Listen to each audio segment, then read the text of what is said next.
Assalamualaikum warahmatullahi wabarakatuh. Waalaikumsalam warahmatullahi wabarakatuh. Ibu mengucapkan selamat datang untuk menghadiri bimbingan kelompok. Sebelum kita memulai bimbingan kelompok kita, alangkah baiknya kita berdoa dulu ya. Karena bimbingan kelompok kita segera dimulai, alangkah baiknya kita memulai dengan berdoa. Berdoa dimulai. Selesai. Di sini Bu jelaskan, bimbingan kelompok adalah salah satu bentuk layanan yang membahas topik yang umum yang dimanfaatkan dinamika kelompok, yang tujuannya nanti melatih kita untuk berani ya mengeluarkan pendapat di hadapan teman-teman kita.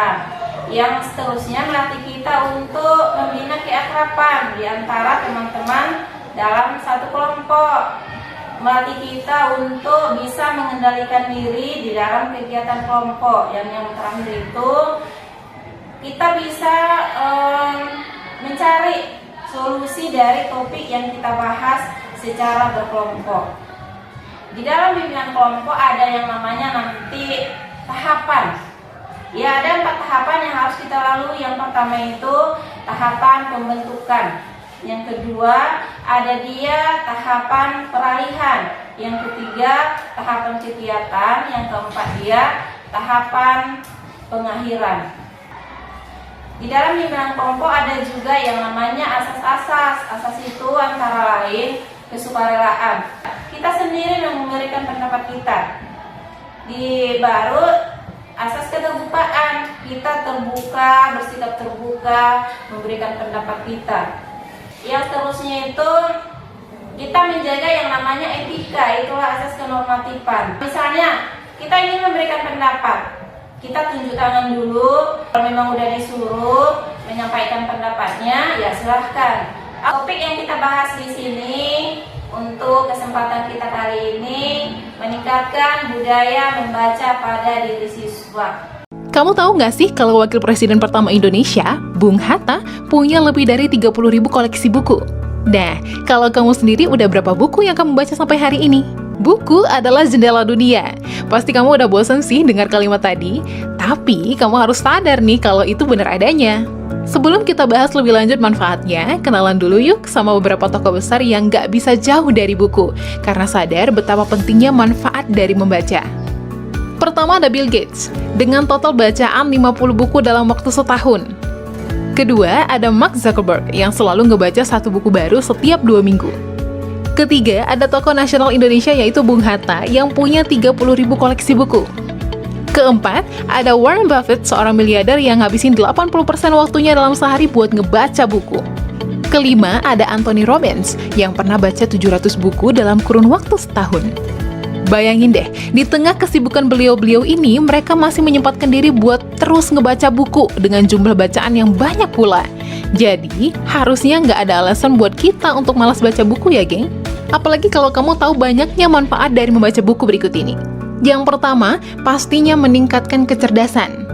Menurut penelitian University of Edinburgh dan King's College London, kalau kita terbiasa membaca dari kecil, maka efeknya kecerdasan yang kita punya bakal meningkat secara keseluruhan loh, geng. Kedua, menambah kemampuan berbahasa. Beribu kosakata yang terdapat di dalam sebuah buku akhirnya bisa ngebuat kemampuan berbahasa kamu semakin bertambah. Kemampuan berbahasa ini bakal dibutuhkan banget nantinya, karena dilansir dalam laman CNN, hampir 69% perusahaan akan mencari karyawan yang punya keterampilan bahasa yang oke. Ketiga, ningkatin daya ingat dan konsentrasi. Gak cuma tubuh saja yang butuh olahraga, otak kita juga butuh loh, geng, supaya fungsinya bisa berjalan optimal. Menurut jurnal penelitian dari American Academy of Neurology, membaca terbukti mampu ngelatih daya ingat dan konsentrasi seseorang. Membaca buku secara rutin membuat otak terstimulasi buat terbiasa mengolah pikiran dan memori. Keempat, bisa mencegah Alzheimer. Alzheimer adalah penyakit yang sampai saat ini obatnya belum ditemukan. Tapi, kabar baiknya, Alzheimer bisa dicegah dengan cara membaca buku. Kalau kata penelitian dari Rush University Medical Center, otak kita sangat dipengaruhi sama apa yang kita kerjakan, geng. Salah satunya lewat membaca. Kelima, baca buku bisa menumbuhkan rasa empati. Menurut hasil penelitian dari The New School for Social Research, membaca buku, terutama dengan bahasa fiksi, bisa ngebantu kamu buat memahami segala emosi yang orang lain rasain dan juga apa yang orang lain pikirkan. Keenam, ngurangin stres.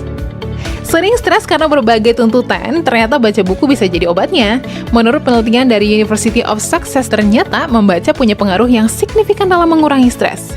Level stres bisa berkurang sebanyak 68% cuma dari 6 menit membaca, geng. Kok bisa ya? Karena saat membaca, kita diajak buat berimajinasi, geng. Dan hal inilah yang bisa menghempas jauh si stres tadi. Ketujuh, bisa membuat tidur jadi lebih nyenyak. Yang sering begadang dan susah tidur, kayaknya mesti mulai baca buku nih. Menurut National Sleep Foundation, membaca buku sebelum tidur bisa menenangkan tubuh dan pikiran kamu loh.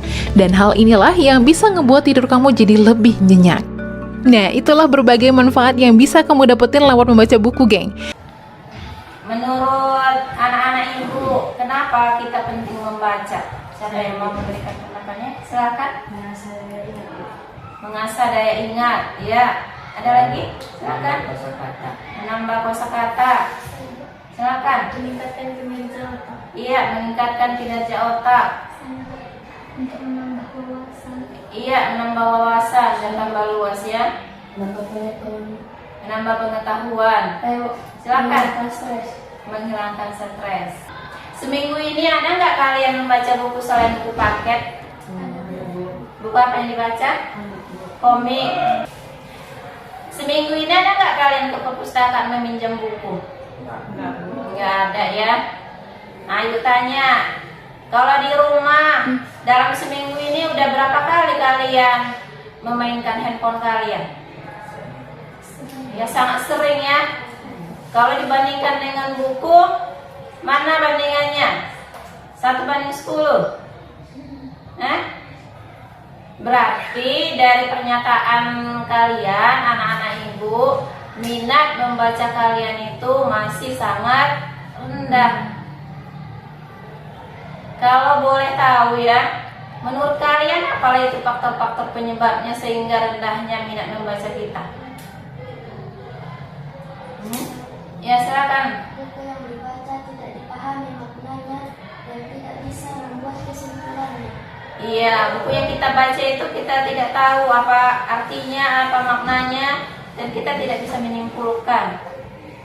Ada lagi? Silakan. Karena keluarga tidak membiasakan membaca sejak kecil. Iya, dari di rumah kita pun tidak terbiasa ya, dari orang tua. Mungkin karena orang tua terlalu sibuk dengan kegiatannya sendiri, sehingga kita pun tidak ada di rumah. Disarankan orang tua untuk membaca buku-buku yang lain. Misalnya ada buku fiksi ataupun non fiksi. Ada lagi? Silakan. Karena pengaruh game. Iya, betul ya, pengaruh game. Kita lebih suka main game dibandingkan buku-buku yang ada di sekitar kita. Ada lagi? Silakan. Karena di perpustakaan sekolah buku-buku bacaan kurang menarik. Iya, kurang menarik ya. Karena buku-buku di sekolah kita ini dari tahun ke tahun tidak ada yang buku-buku yang baru yang berkaitan dengan mungkin bakat minat kalian. Tadi kan udah dari ibu pembahasannya, pentingnya membaca, apa saja faktor-faktornya. Dari kalian lah dulu nak, apa lagi yang perlu kita bahas di dalam bimbingan kelompok kita ini?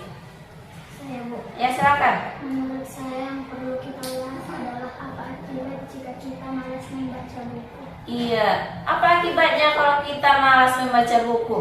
Saya, Bu. Silakan. Membuat kita merugi tidak ada ilmu. Iya, merugi kita karena tidak adanya ilmu atau minimnya ilmu, sedikitnya ilmu kita. Saya, Bu. Silakan. Sulit menyampaikan pendapat, Bu. Iya, sulit kita menyampaikan pendapat. Coba kalian lihat di kelas kan banyak kawan-kawan kita banyak yang diam daripada ngomongnya pada saat belajar. Yang seterusnya, ya silakan, siapa duluan? Nah silakan. Belajar kesusahan mengerjakan soal-soal, Bu. Iya, susah mengerjakan soal-soal. Yang seterusnya? Kurangnya pengetahuan dan kosakata.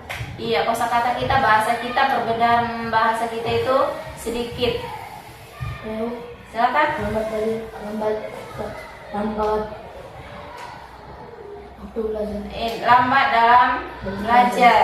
Ada lambat, mungkin sering kita lihat ya teman kita di dalam kelas, ada yang cepat paham pelajaran itu, ada yang lambat, ada yang sedang, atau bahkan sama sekali siap belajar pun dia tidak paham. Bisa juga salah satu itu dia alasannya malas dalam membaca. Ada lagi yang perlu kita bahas selain malas dalam membaca? Silakan. Upaya yang kita lakukan untuk mengatasi rendahnya minat membaca siswa. Iya, bagaimana kita bisa meningkatkan budaya membaca baik di diri kita maupun di sekolah kita? Apalah kira-kira yang harus usaha kita lah dulu, biar aku hari ini harus rajin membaca, atau saya hari ini bisa merubah kepribadian saya yang selama ini tidak rajin membaca buku-buku, sekarang saya tanamkan. Apa usaha kita yang pertama atau untuk meningkatkannya, caranya? Silakan. Membuat target membaca minimal 15 menit sekali. Iya, kita membaca minimal 15 menit, baik itu sebelum belajar ataupun waktu kosong di dalam kelas. Ada lagi? Ayo, Silakan. menyediakan buku-buku yang diminati oleh bakat siswa. Iya, disediakan di perpustakaan ya.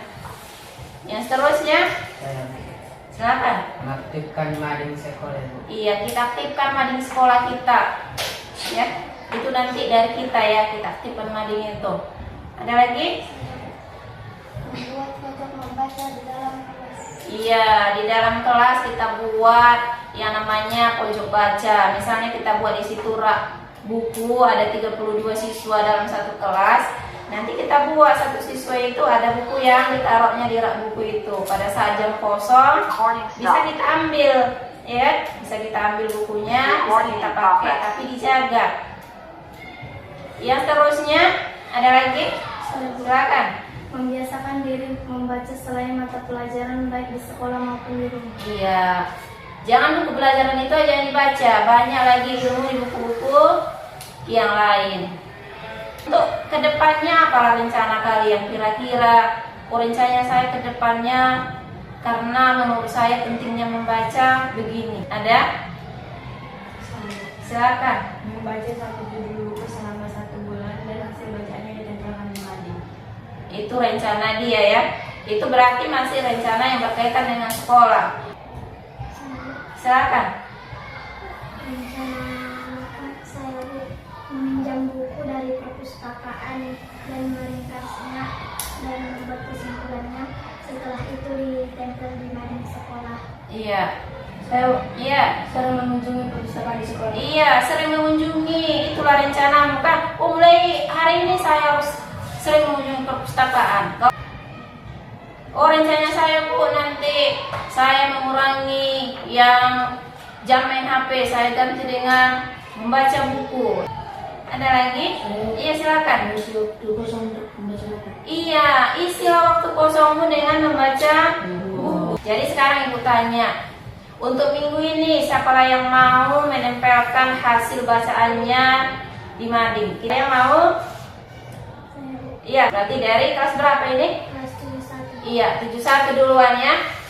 Baru nanti seterusnya 71, 72 sampai nanti 74. Dan apa kesannya kita mengadakan bimbingan kelompok ini? Apa kesannya? Silakan. Saya senang dengan topik ini. Saya harus rajin membaca supaya dapat ilmu dan pengetahuan. Iya. Ada lagi? Silakan. Belajar dengan bimbingan kelompok sangat menyenangkan. Iya. Ada lagi? Silakan. Dari video yang ditampilkan tadi memotivasi saya untuk rajin membaca dan bisa menjadi orang-orang sukses kayak di kehidupan. Iya. Ada lagi? Saya Silakan. dapat teman baru dalam belajar, Bu. Iya.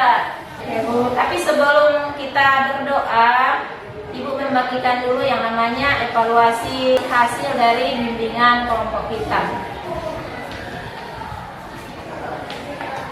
Terima kasih Bu ucapkan kepada anak-anak Ibu semua. Sebelum kita mengakhirinya, kita tutup dengan berdoa. Berhubung karena bimbingan kelompok kita sudah berakhir, Marilah kita mengakhiri dengan berdoa. Berdoa dimulai. Berdoa selesai.